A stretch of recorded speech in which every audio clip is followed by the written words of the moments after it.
Mélenchon et Le Pen, c'est pareil. Alors, quand j'entends ça dans les médias, comme militant de la France insoumise, je suis partagé entre me fâcher d'être insulté ou rigoler tellement c'est une bouffonnerie. Mais bon, puisque cette confusion nous est servie régulièrement pour brouiller les cartes, c'est l'occasion là encore de remettre les idées en place avec les arguments qui conviennent. Comment cette confusion Mélenchon-Le Pen est construite ?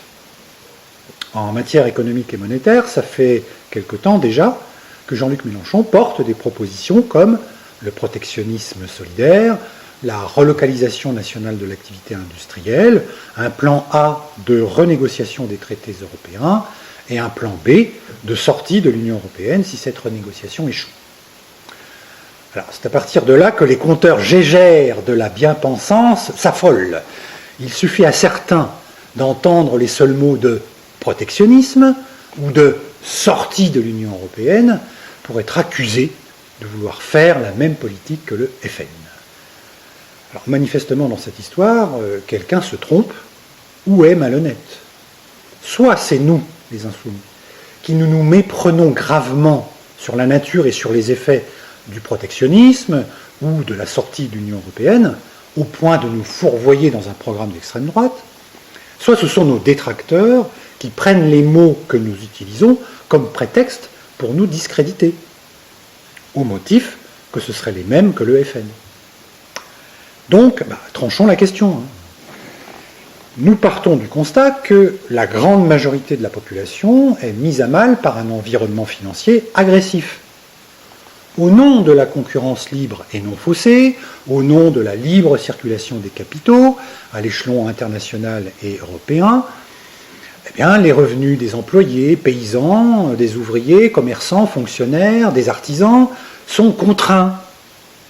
La précarité et le chômage sont une menace pour les 3/4 de la population active et sont une réalité pour 10 millions de personnes. Ce constat, ce n'est pas nous qui le faisons, ce sont des organismes légitimes. Donc on ne peut pas nous le contester. À partir de là, quoi de plus logique pour un mouvement politique voulant appliquer l'intérêt général que de mettre en place des mesures de protection des faibles contre la brutalité des dominants ? Cette volonté de protection est aussi vieille que la gauche. Ce n'est pas l'extrême droite qui l'a inventée, et elle l'a encore moins appliquée, si ce n'est par calcul. Donc, le protectionnisme est une mesure de gauche quand elle est destinée à protéger le peuple de l'agressivité des capitalistes. Ce qui est le cas du protectionnisme solidaire que nous, les insoumis, nous voulons. Dans un deuxième temps, nous voulons supprimer la cause du malaise, c'est-à-dire en finir avec l'agressivité de la finance. Pour cela, il faut changer l'actuelle Union européenne qui est construite pour les intérêts capitalistes contre les intérêts de la masse des gens. Donc, il faut renégocier les traités actuels, et dans ce cas-là, c'est un projet doublement de gauche. Il s'agit de museler la finance qui agresse les peuples, et il est question d'agir en faveur de tous les peuples européens, et pas seulement des Français. Et si les négociations échouent, il n'est pas question de rester sous la domination de l'Union européenne des capitalistes. Donc, sortir d'une Union européenne qui resterait bornée sur son conservatisme bourgeois, c'est bien un projet de gauche en faveur de l'intérêt général de la France et des autres pays d'Europe. Quand nous voulons ouvrir la voie à une autre Europe, le FN, lui, veut rabougrir la France sur elle-même. Ce n'est pas la même chose. Par la renégociation des traités et une sortie assumée de l'Union européenne si les négociations échouent, le traitement de la question européenne est crucial dans le programme de la France insoumise. Et il n'est pas semblable à celui du Front National. L'utilisation éventuelle des mêmes mots n'est en rien une similitude sur le fond. Et c'est réduire malhonnêtement le constat à une seule solution. Parce que notre constat d'une nocivité de l'Union européenne serait partagé avec le FN, alors il faudrait que la seule issue à la remise en cause de cette Union européenne, ce soit le repli identitaire du Front National. Mais ce raisonnement est parfaitement malhonnête et réducteur. Avec le plan B de sortie de l'Union européenne, on nous accuse de vouloir tourner le dos à la paix que le projet européen a permis après tant de siècles de guerre. Déjà, c'est faire insulte aux pacifistes, aux internationalistes de la première heure que nous sommes. Parce que, pour nous, la paix et la coopération internationale ne sont pas des options, ce sont des nécessités. Et de deux, ce n'est pas voir que, derrière les beaux discours de paix, qu'on nous sert régulièrement, l'Europe est redevenue un champ de bataille. Oh, la guerre n'est pas militaire. Pour l'instant, il s'agit plus subtilement d'une bataille avec des armes économiques et financières. Sauf que, si cette guerre n'est que économique et financière, pour l'instant, elle n'en détruit pas moins nos sociétés. Pour arriver à ce qu'un jour, le trop-plein d'exaspération nous fasse revenir à la guerre militaire. C'est pourquoi la sortie de cette Europe-là, non seulement ne doit pas faire peur, mais doit être vue comme un moyen de nous sortir des tensions que nous subissons.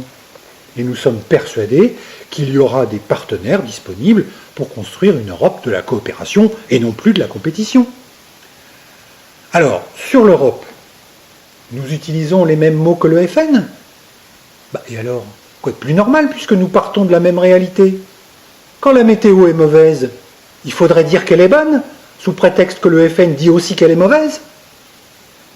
Mais les gens, eux, qui pâtissent de l'avidité de la finance, ils voient bien que la météo est mauvaise. Si le FN est le seul à parler de mauvaise météo, vers qui les gens se tournent pour entendre quelqu'un qui prend en compte leur réalité ?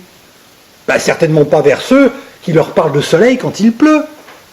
Se fourvoyer, ce n'est pas affirmer qu'il pleut quand l'extrême droite le dit aussi. Se fourvoyer, c'est utiliser le même parapluie que l'extrême droite. Et ce n'est pas notre cas. C'est d'autant moins notre cas que là encore, l'histoire a de la mémoire.